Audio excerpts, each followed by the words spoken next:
Woman working late suddenly sensed that something was off. The executives sitting up front were snickering among themselves. It turned out that someone had dug up an old video of hers, a clip from a wilderness survival adventure, which the group of executives was passing around as a joke. As she listened to their crude and vulgar remarks, Lisa could do nothing but sit there helplessly. Just then, the plane suddenly lurched. The cautious Lisa quickly buckled her seatbelt tight. The others laughed and mocked her for being a coward, but their laughter had barely faded when the plane shook again. Severe turbulence raged on relentlessly, and the fuselage cracked open with a terrifying split.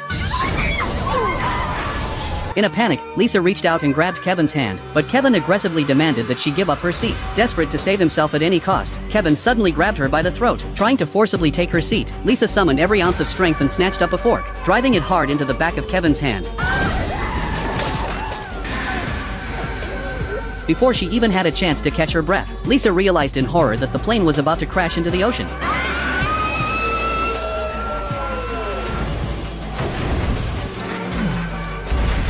As seawater came rushing into the cabin, she frantically unclipped her seatbelt, and within moments she was completely submerged. She fought with everything she had to claw her way back to the surface, but the danger was far from over. The vast, open ocean held her prisoner. The next day, she slowly came to from unconsciousness, finding herself lying on a deserted island. Just when she assumed she was the only survivor, she spotted another person lying on the beach. To her disbelief, it was her boss, Kevin, who had also miraculously survived the crash. Kevin's leg wound was bleeding heavily. Lisa immediately stepped in to bandage it. Even though her boss had always exploited and walked all over her, kind-hearted Lisa decided to let bygones be bygones. She smashed a rock to get a sharp edge, and cut down broad banana leaves and branches, to build a simple shade shelter for Kevin, to keep him from getting dehydrated and passing out under the blazing sun. Watching dark storm clouds rolling in on the horizon, Lisa had a sudden flash of inspiration. She quickly dug a large pit in the sand, placed 4 bowl-shaped coconut shells at the bottom, and laid banana leaves along the edges to channel the rainwater. When the sky soon opened up with a torrential downpour, their drinking water problem was solved just like that. Under Lisa's careful and attentive care, Kevin finally slowly came around.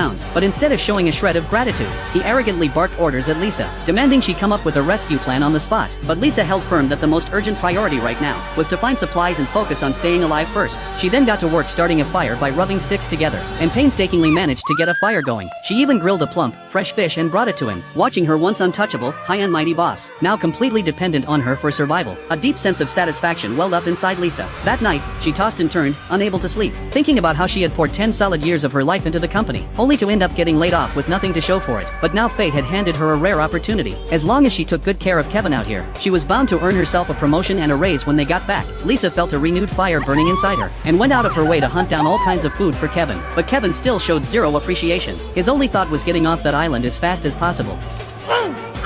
Let me help you. I'm fine. I'm fine. Let me help you. Please, don't touch me. And watch how you speak to me, alright? You work for me.